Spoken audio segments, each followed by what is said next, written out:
सभी को नमस्कार। आज मैं आप सभी के समक्ष एक पौराणिक कथा लेकर आई हूँ कि लोहार ने यमराज को कैसे कैद किया। तो श्रवण करते हैं। बहुत समय पहले की बात है। एक लोहार अपने दुकान में बैठकर लोहा पीट पीट कर अपना काम कर रहा था। तभी उसकी दुकान से 4 महात्मा और उसके शिष्य गुजरे। उन्होंने शाम होने के कारण आगे चलने के लिए अच्छा नहीं सोचा।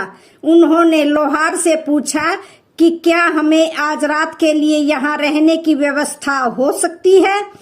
उसके बाद लोहार कहता है कि यह भी कोई पूछने की बात है। आप जैसे महात्माओं को शरण देने और मेहमान नवाजी करने का मौका तो बहुत ही किस्मत वालों को मिलता है। उसके बाद लोहार ने महात्मा जी के ठहरने की पूरी अच्छे से व्यवस्था कर दी और भोजन का प्रबंध किया। और उसके बाद दूसरे दिन जब महात्मा लोहार के यहाँ से जाने लगे तो महात्मा जी ने कहा कि मैं तुम्हारी सेवा और व्यवहार से बहुत अधिक प्रसन्न हूँ, इसलिए तुम्हें 3 वरदान देना चाहता हूँ। बताओ तुम्हें क्या चाहिए। यह सुनकर लोहार काफी ज्यादा खुश हो जाता है और कहता है कि यदि आप मुझ पे प्रसन्न हैं तो मुझे 100 वर्ष जीने का वरदान दे। महात्मा ने तथास्तु कहा और दूसरा वरदान मांगने को कहा। कुछ सोचने के बाद लोहार ने कहा कि आप मुझे ऐसा वरदान दीजिए कि मेरी दुकान में कभी काम की कमी ना हो। महात्मा ने लोहार को ऐसा वरदान दे दिया और कहा कि अब से 100 वर्ष तक तुम्हारी दुकान में किसी भी काम की कमी नहीं होगी। उसके बाद महात्मा जी ने कहा कि आपका तीसरा वरदान मांगो। लोहार की समझ में कुछ नहीं आया। उसने जल्दबाजी में कह दिया कि इस कुर्सी पर जो भी बैठेगा वह मेरी मर्जी के बिना नहीं उठ पाएगा, ऐसा वरदान दीजिए। महात्मा जी ने उसे यह वरदान भी दे दिया और कहा कि आज के बाद जो भी इस कुर्सी पर बैठेगा वह तुम्हारी मर्जी के बगैर उठ नहीं पाएगा। उस लोहार की जिंदगी खुशी से चलने लगी। अब उसके पास किसी प्रकार का कोई काम की कमी नहीं हो रही थी।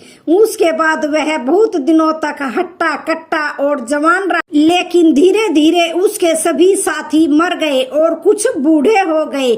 लेकिन लोहार को अभी तक कुछ भी नहीं हुआ था, क्योंकि लोहार को महात्मा जी ने 100 वर्ष जीने का वरदान जो दिया था। जैसे ही 100 वर्ष पूरा होने वाला था कि यमराज लोहार के घर आते हैं और लोहार से कहते हैं कि तुम्हारा जाने का समय आ गया है। उसके बाद लोहार अपनी होशियारी दिखाता है और यमराज से कहता है कि मुझे थोड़ा सा काम है, मैं उसे निपटा लूं, तब तक आप इस कुर्सी पर बैठ जाइए, फिर आपके साथ चलने के लिए तैयार हूँ।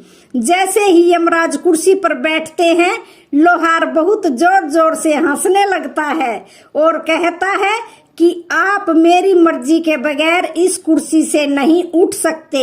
उसके बाद लोहार वहां से चला जाता है और खुशी खुशी अपने घर में जाकर पार्टी करने के बारे में सोचता है।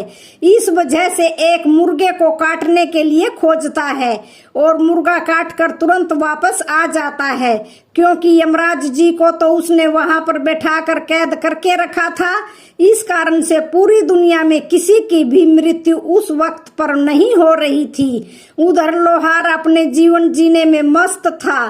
तब वह एक बकरा काटने के लिए लाया और जैसे ही उसने बकरे का सिर काटा वह फिर से जुड़ गया और बकरा भाग गया। लोहार ने सोचा कि अब तो किसी की भी मृत्यु नहीं होगी और वह भी अब 100 वर्ष बाद तक उसके बाद भी जीवित रहेगा।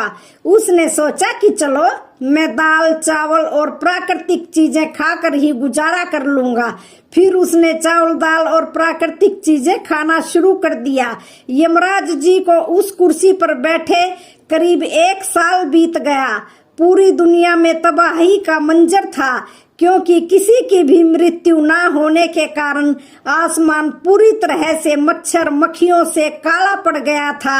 उसके बाद खेतों खलिहानों में तितलियां और मधुमक्खियां तथा जानवर बहुत ज्यादा हो गए, जिस कारण से खेत खलिहान की सभी फसलें एक दिन में ही साफ हो जाया करती थी।